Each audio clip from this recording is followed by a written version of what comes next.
Assalamu alaikum. It took me 46 years to make my first trip to Pakistan, but only 3 months to make my second. And that's partly testament to the Honorable Prime Minister's urging for us to move at Pakistan's speed, partly due to the great food of Pakistan, but mostly it's due to the incredible depth of talent that exists in Pakistan's ecosystem, from mobile app owners through to online video creators, small businesses, entrepreneurs, freelancers, using online advertising to build their business, scale their business, and export to the world. So I'm very happy to invite to join me on stage here three people in just a moment. We have some chairs arriving. And the first will be the Honourable Minister for IT and Telecommunications, Minister Shaza. If in just a moment you can join me on stage. We're very privileged to have three great leaders from across the ecosystem, representing both from the government, startup founder, and from business. So it's a real honor and a privilege for us to be here and share those views from across the leadership of the Pakistan digital economy, and think through together how we can try and reach the numbers which we've seen presented today through a combination of business leadership, government policy frameworks, and so on. So if just a moment, perhaps we can start with Minister Shaza. Thank you so much for joining us. Minister Shaza, I think, needs no introduction, the Minister for IT and Telecommunications. You have the responsibility for digitization of Pakistan and e-governance. You have responsibility for helping to drive the IT export project and the $25 billion number that the Honourable Prime Minister referenced. So thank you so much for joining us. Thank you. Could we please give the Minister a round of applause? Hello. We're privileged also to have Arthur Imran, the CEO of Sybrid, to join us on stage as well. Arthur is the CEO of one of Pakistan's leading tech services companies, has over 2,000 employees, and you have offices all around the world, including in my own country, Australia. And we have finally Rooshan Aziz. Rooshan is the co-founder of Maqsad. Thank you so much for joining us. Rooshan, you previously worked in the banking sector at BNP Paribas in London. You gave up the terrible weather and the terrible food to come here to Pakistan to make the most of an opportunity, and you have your mission to bring higher education to 100 million Pakistanis. I think it's an incredible, noble goal. So we're very privileged, I think, to have such a great group of leaders here to join us on stage today. And I'm not sure if my microphone is still working. No? Perhaps I might be able to borrow it briefly. Thank you so much. Thank you, Minister. We heard a bit earlier today about the 1 trillion rupee opportunity that exists here in Pakistan, building on the work of the online app developers, YouTubers and other online video creators, the small businesses using online ads, and businesses using AI to build new businesses.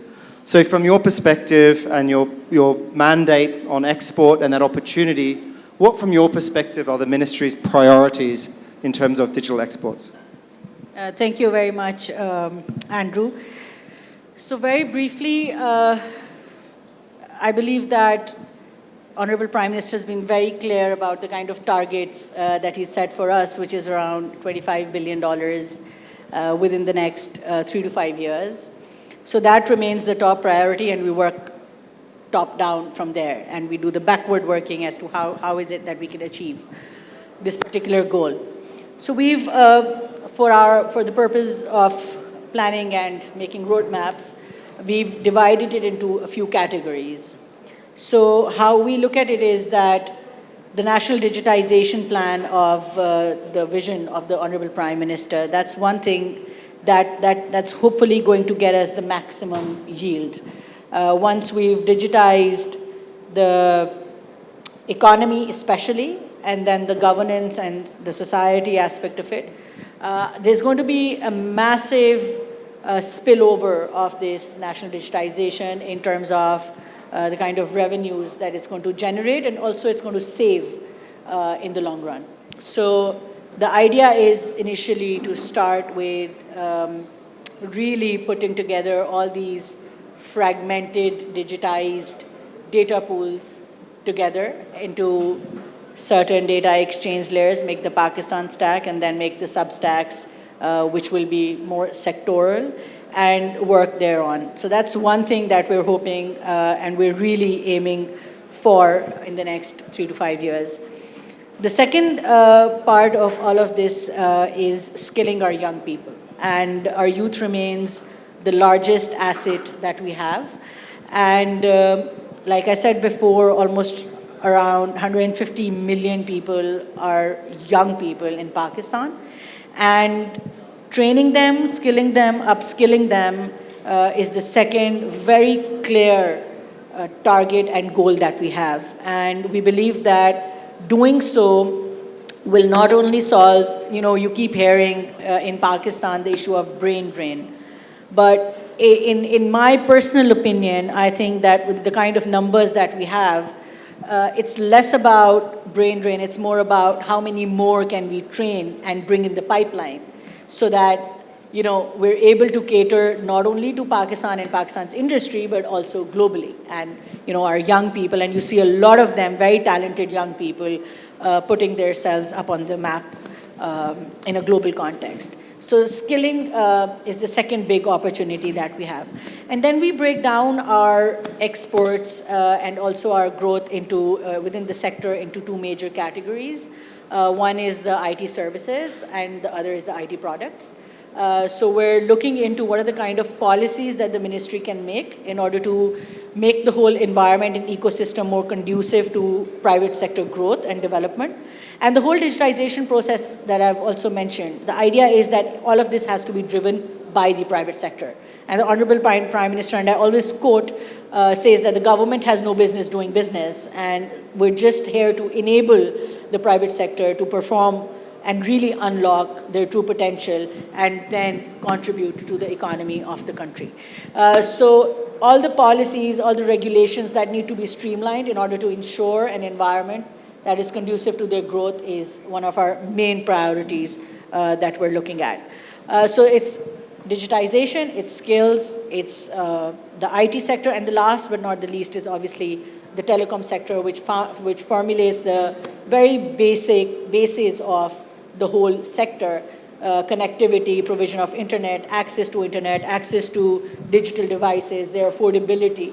All of this is something that, once again, we're absolutely focused on as to how do we ensure better health of our telecom sector, how do we ensure access to internet in remote areas, how do we really make use of internet and technology as an equalizer, Pakistan being a very big country with very diverse populations and also very diverse geographies. We feel that we're very fortunate to be living in a time where this AI revolution and internet revolution and all of this, the complete paradigm shift towards technology is happening, and technology can really prove to be that equalizer that is much long awaited in Pakistan. Thank you. Thank you so much, Minister. Incredibly helpful series of remarks, and I think across a broad spectrum, one thing to pick up on, I think, is the point you made, and I think very well taken, about the importance of public-private partnership in these conversations, of working together, government, private sector, civil society, thinking through how best to tackle the challenges and drive that growth and learn from each other. So incredibly valuable remark, and thank you. We take that. I think a meeting like today, I think a discussion like today is very much testament to that. So thank you so much for those observations. And if I may then pass, Arthur, to you. You're the CEO of a leading international tech services company. From your perspective, what are some of the biggest opportunities and challenges for tech companies in terms of digital skilling and business growth? This work? Can you hear me at the back? Okay, great. Thank you, Andrew. Thank you for having us here. Thank you to Google for the event, and thank you for the very relevant and very timely report. I think it's very important. I think we all agree that for Pakistan to grow, exports across all sectors have to grow. That's the most important part.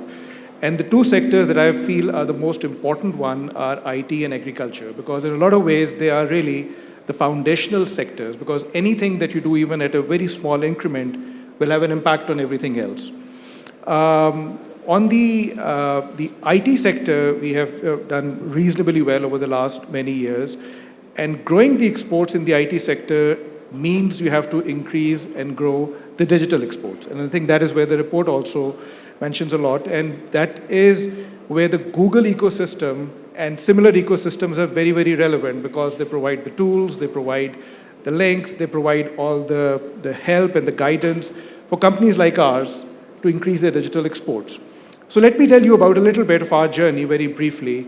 So I am CEO for two of the technology companies of Laxon Group, which is one of the oldest business groups in Pakistan. And until about 6-7 years ago, we were fundamentally a domestic-focused company, which means about 90% of our revenues were really coming from the domestic market. And we realized that's not the way to sustainably grow the business.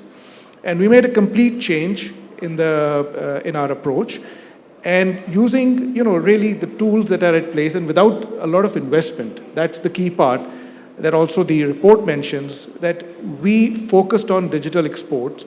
And about 7 years, we grew our exports about 20 times. So we are in a double-digit $1 million of exports. And the key part is that we used Google and similar ecosystems to do that, practically sitting out from here, without having large presence outside. So that's the power of less investment and a very high ROI. And the report gladly mentions that one of the objectives is to reduce even this cost of access. That is a very, very important part. So this is something that, as a journey, we feel that it is absolutely important.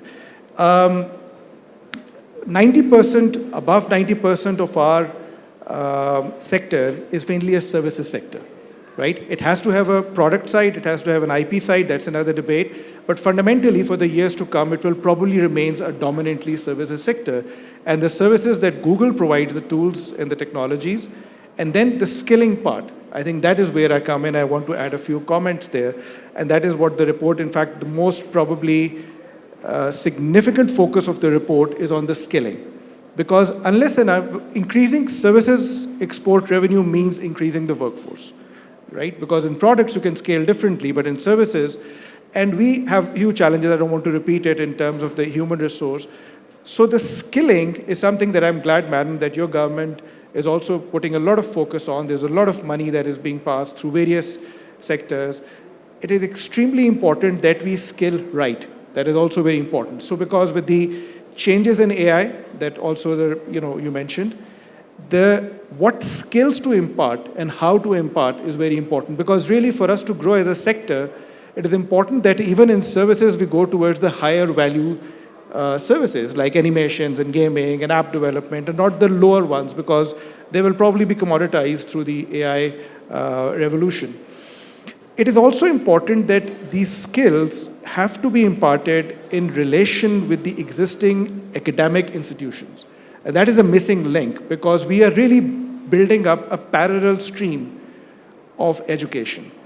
So there will always be something that the long-form education does that others skilling cannot do, but there's a lot of overlap. And if we completely skip the universities, the colleges, and the schools in contributing towards this skilling, we are going to have two very parallel streams, and that's not going to work.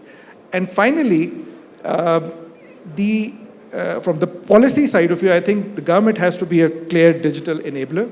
And I believe that the digital infrastructure, what I call as 4 parts: the skilling, the access to markets, the ease of doing business, and most importantly, the connectivity that Madam also mentions too.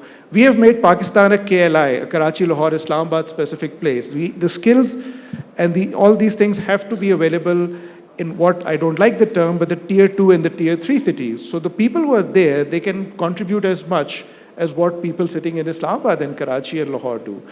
And also our focus, while freelancers and all are important, and this may be a contrarian view, unless and until you grow the corporate, the SMEs, and the large sector, you cannot scale rapidly. The targets that we are keeping for ourselves, which are admirable, they will come through a combination of every sector. So an over-focus on one possibly can negate the others. So focus on the growth of the corporate sector and what it can do, whether it's in skilling or tools or access to the market. That is extremely important. So these are just a few things from our experience that we'd like to point out. That's very helpful. That's very Very helpful, thank you. So an integrated approach, government as an enabler, a skilling model that is integrative with institutions, and the opportunity of export, which I think is incredibly powerful for a country like Pakistan to level the playing field and be able to be internationally competitive using digital tools. So that's really helpful and thoughtful. Thank you so much for that. And Rooshan, pass to you now, if we may. So you're in EdTech, you're a startup. We've heard a lot about the skilling side of things, actually. So from your perspective, what are the essential ingredients for growth in the IT sector, and what steps do you think the government can help you with as part of that pathway to growth? Thank you so much, Andrew, and the Google team for having us here. It's been an honor. I think a lot of what I have to say has already been said, but I'll still go anyways. For those of you who don't know what we do, Maqsad is an education technology platform. We are, by most measures, the largest one in Pakistan today, have been used by over 3.5 million students. And I think we're very thankful for Google for all of their services, because we are primarily an Android app where students can ask questions, they can take classes, they can do a lot of things, and it's primarily through the Android application and the tools that come with it. YouTube is, again, very, very important source of distribution for us. And again, the ads, business, and so on and so forth. So actually, even for a business like us that is helping students learn after school, for them to get into university, Google tools are essential. And I think we've already been working on some very exciting projects with the help of the Google team in Pakistan, where we're working with some of the governments to put in the content into Chromebooks that they're looking to implement in certain provinces. So super excited for that. Coming to your question around what are the essential ingredients for growth in the IT sector? So I'll take that first, and then the second bit about the government.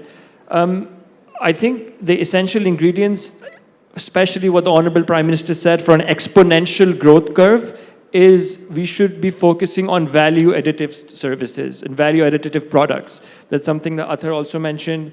I got to hear about, Game Nation today, amazing work, but we need a lot of more stories like that to come out, because the challenge is if we are primarily focusing on very service-based products and services, then they're somewhat linear to the number of people that you put in. But in Pakistan today, thankfully, we do have a lot of people, but to really break through in terms of to get to the high-value products, to get to the high ARPU use cases, we need to focus on high-value additive services, which are only possible if we start operating at a slightly higher level than what we are doing today. What do I mean by that? If you just talk about in Pakistan, then we need more digital companies to come out. Again, as Ather said, we need corporates that are using digitization as their primary focus to get to users. They need to grow. From an export standpoint, we need companies that are also catering to large Fortune 500 companies, to FTSE 100 companies. We need that sort of level of service coming out of Pakistan to be able to really get the growth that we want, because relying primarily on just plain services, there is obviously limitations to how much you can grow every year. So on the second part of the question, what steps the government can take to help create a more enabling policy environment here. So I'll just kind of deviate from this and then come back here. So I think one of the things that at Maqsad, we were primarily focused on the K-12 space, but interestingly, recently, we've also, on popular demand, gone into the skilling space, where some of really large export-oriented companies have reached out to us, and they're like, hey, can you help us skill and train our workforce? And these are companies that are turning around millions and millions of dollars, and I'm quite surprised to understand, sort of challenges that they face. I think the biggest thing that the government can do to enable an environment that is good for high value and additive services is just bring continuity into policy. I think that is going to allow for outside organizations, companies to invest in Pakistan with the view that it doesn't matter what happens. We can take a 10-year view, we can take a 15-year view. I think that would be the biggest step that the government can take, and they're already taking, obviously, in terms of how quickly this whole Google partnership has really taken off in the last few months. It's amazing because a few months ago I heard about it, and then the event's already happening. But I think there's a lot that needs to be done to gain the confidence of people outside Pakistan that, hey, it's a place you can invest in, you have investors, you have corporations relying on Pakistan. And I think really, really investing in the continuity and reliability of the digital infrastructure would allow, longer-term contracts. Me and Ather were speaking earlier in the morning about recurring, revenue. I think we should really move towards more recurring, higher-value contracts, which could really build the foundation for companies to come out and really grow exponentially. And the government can do that by really making sure the policy plans have the continuity and are investing in the reliability of the infrastructure. Lots of food for thought and great thoughts there. Much appreciated for that. We now have 3 leaders, 2 minutes, and 1 question. So I'm going to ask the panelists to please be brief in thinking through a final question, which is from your perspective, and having brought these 2 private and public sectors together, what's the single most important action that we can take together to accelerate this opportunity and make the most for Pakistan?